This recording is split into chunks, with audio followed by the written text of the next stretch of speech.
El proyecto Morfeo.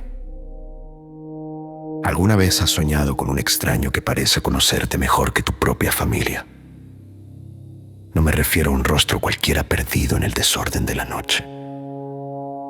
Hablo de esa presencia imposible de describir con precisión, pero que al verla te produce la certeza de que ya te ha observado antes, de que te esperaba, de que, de algún modo, te recuerda. En los archivos más oscuros de la Guerra Fría existe una historia que jamás debió abandonar las bóvedas donde fue sellada. Un expediente fragmentado, incompleto, marcado con sellos de seguridad y referencias cruzadas a laboratorios militares soviéticos desaparecidos tras la caída de la Unión Soviética. Según los registros recuperados, en los años 80, un programa secreto conocido como el Proyecto Morfeo intentó algo que hoy sigue sonando imposible. No controlar la mente de un individuo, no borrar recuerdos, no implantar órdenes. Su objetivo era mucho más ambicioso y mucho más perturbador: unificar el subconsciente humano. La premisa era simple solo en apariencia. Si todos los cerebros humanos comparten estructuras profundas semejantes, entonces quizá el sueño no sea un espacio privado, sino una red, un territorio común al que entramos cada noche sin entenderlo. Y si esa red existe, entonces alguien podría aprender a abrirla, a cartografiarla, incluso a transmitir dentro de ella. Lo que estás a punto de escuchar surge de testimonios de enfermeros de la época, notas de laboratorio incompletas y documentos filtrados atribuidos a una instalación remota en territorio soviético. No hay reconocimiento oficial, no hay responsables vivos que lo admitan, solo restos suficientes para reconstruir una historia que, si es cierta, todavía no ha terminado. El centro de pruebas, según múltiples referencias dispersas, estaba ubicado bajo una instalación médica experimental adaptada para investigaciones neuroeléctricas. No figuraba en mapas civiles. El personal rotaba con frecuencia, y quienes entraban rara vez volvían a ser asignados a otras bases con acceso público. En el corazón del proyecto había 50 voluntarios, o al menos así los llaman los documentos. Voluntarios, hombres y mujeres seleccionados por un perfil muy específico, sin enfermedades psiquiátricas previas, con patrones de sueño estables, alta sugestionabilidad y, en algunos casos, historial de sueños lúcidos. La hipótesis era que el cerebro humano, en ciertos estados de sueño profundo, podía sincronizarse con impulsos externos de muy baja frecuencia. La señal elegida fue una frecuencia concreta, 7.83 hercios, una vibración que algunos investigadores marginales han relacionado durante décadas con resonancias naturales del planeta. En los documentos, sin embargo, aparece con otro nombre: frecuencia puente.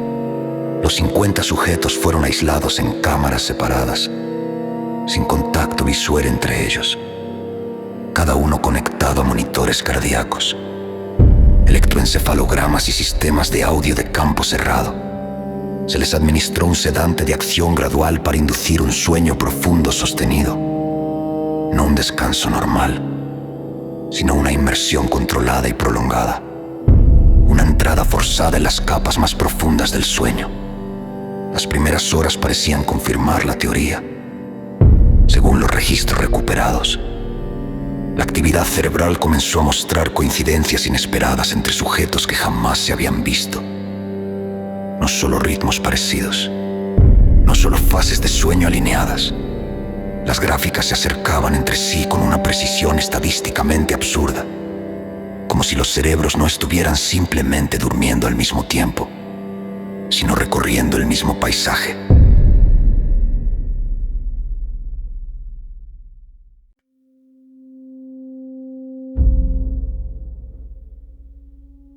Testimonios de enfermeros de la época, describen una inquietud creciente entre el personal.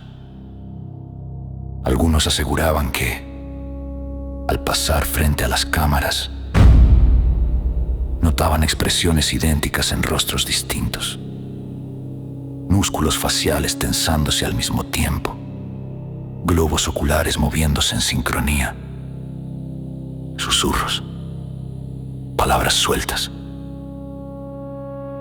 Una de las notas clínicas menciona que varios pacientes sonrieron al mismo tiempo durante exactamente 13 segundos. La segunda noche fue peor. Los sujetos comenzaron a pronunciar frases en voz baja mientras dormían, frases inconexas, en apariencia, pero al transcribirlas, los investigadores encontraron fragmentos repetidos, puertas, pasillos, una escalera que bajaba hacia un lugar donde no había luz pero sí presencia, y una figura esperando al final de un corredor interminable. Uno de los técnicos dejó por escrito una observación escalofriante. Dijo que no parecía que los sujetos estuvieran soñando algo parecido. Parecía que estaban observando el mismo escenario desde distintos ángulos. La tercera noche es el punto donde la historia abandona el terreno de lo inquietante y entra de lleno en lo incomprensible. A las 3:17 de la madrugada, sin una señal previa que lo explicara, los 50 voluntarios despertaron al mismo tiempo. Todos se incorporaron con violencia. Todos abrieron los ojos en el mismo segundo y todos comenzaron a gritar el mismo nombre. No hay consenso sobre cuál era ese nombre. Los documentos están parcialmente tachados y las transcripciones presentan inconsistencias. En algunos fragmentos parece leerse una palabra breve. En otros, una secuencia fonética que no corresponde claramente a ninguna lengua conocida. Pero todos los testigos coinciden en lo esencial. Era el mismo nombre, repetido por 50 gargantas al unísono en habitaciones separadas, sin contacto entre sí. Los testimonios de enfermeros de la época hablan de pánico inmediato. 2 pacientes se arrancaron los sensores del cuero cabelludo hasta sangrar. 7 entraron en un estado catatónico. Uno intentó vaciarse los ojos diciendo que no quería volver a verlo. Otro repetía una frase sin detenerse. Él nos encontró primero. La sesión fue cancelada de emergencia. El complejo entró en cierre interno. Se confiscaron notas, cintas y placas de registro. Los voluntarios fueron redistribuidos o desaparecieron del programa, al menos en el papel. Pero ahí no terminó. Durante las semanas siguientes comenzaron a surgir reportes ajenos al experimento. Personas sin vínculo con la base, con el ejército, con el personal médico. Empezaron a describir el mismo sueño, primero en pueblos cercanos, luego en ciudades más lejanas, finalmente en regiones separadas por cientos de kilómetros. Todos hablaban de una misma figura, un hombre sin rostro. No una cara borrada, sino algo peor. Un contorno donde debía haber rasgos, una ausencia humana con forma de persona. Vestido de manera distinta según el testimonio, a veces con abrigo oscuro, a veces con ropa hospitalaria, a veces como una simple silueta inmóvil en el marco de una puerta, pero siempre con el mismo efecto. Quien lo veía sabía que ese ser no estaba entrando en el sueño. Parecía estar esperándolo allí desde antes. Según los registros recuperados, incluso algunos miembros del personal empezaron a soñarlo después de abandonar la instalación.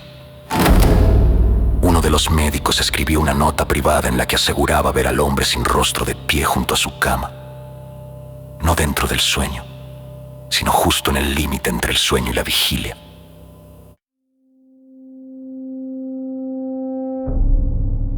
La mayor parte de esta historia podría descartarse como rumor,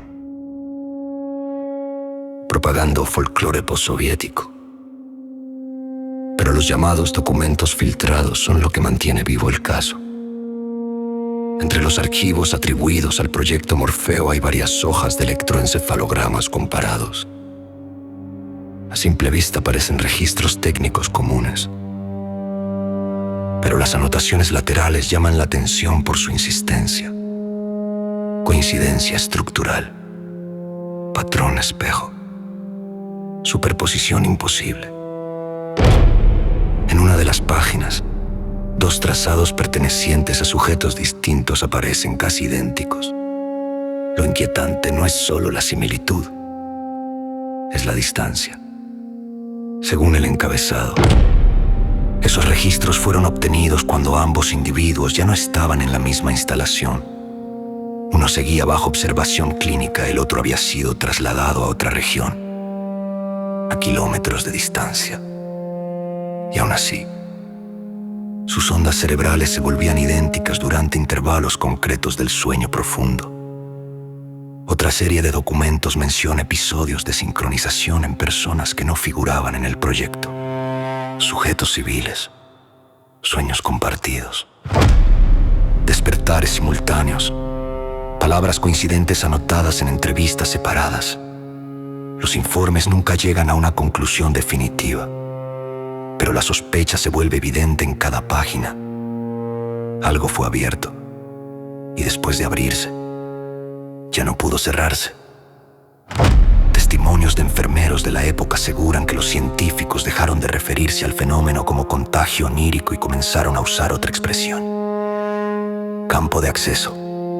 Eso implicaría algo devastador, que el subconsciente no sería un recinto individual, sino un espacio vulnerable a la transmisión.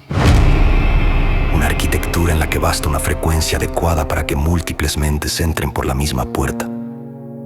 Y si esa puerta quedó abierta durante el proyecto Morfeo, entonces el hombre sin rostro podría no ser una alucinación colectiva. Podría ser una huella, un residuo consciente generado por la convergencia de 50 mentes conectadas al mismo tiempo. O peor aún, algo que ya estaba allí y que simplemente fue descubierto. Conclusión: la versión oficial, cuando existe, reduce todo esto a falsificaciones, paranoia y mitología de Internet. Pero esa explicación no logra borrar ciertos patrones que siguen apareciendo décadas después. Foros perdidos, entrevistas anónimas, reportes de personas que jamás oyeron hablar del proyecto Morfeo y aún así describen la misma figura, el mismo corredor, la misma sensación de ser observados por algo que no necesita rostro para reconocerte. Aquí es donde la teoría más inquietante comienza: la frecuencia usada en el experimento. 7.83 hercios no ha desaparecido del mundo. Al contrario, vivimos rodeados de señales, torres, routers, redes móviles, dispositivos que convierten el aire en un océano de impulsos invisibles. La tecnología moderna no emite exactamente la misma frecuencia en estado puro, pero sí opera dentro de un ecosistema electromagnético mucho más denso que cualquier laboratorio soviético de los años 80.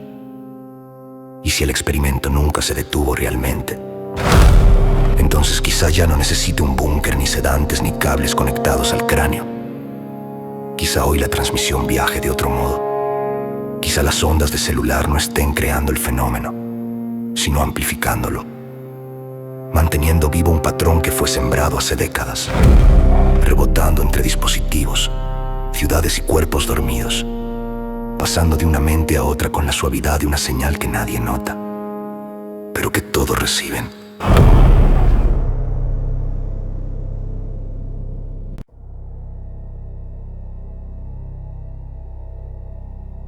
Según los registros recuperados, el objetivo final del proyecto Morfeo no era solo unir sueños. Era construir un canal permanente entre conciencias humanas. Una red silenciosa, imposible de detectar desde dentro, porque sus usuarios nunca sabrían que estaban conectados. Así que la próxima vez que sueñes con un extraño que parece conocerte, observa con cuidado.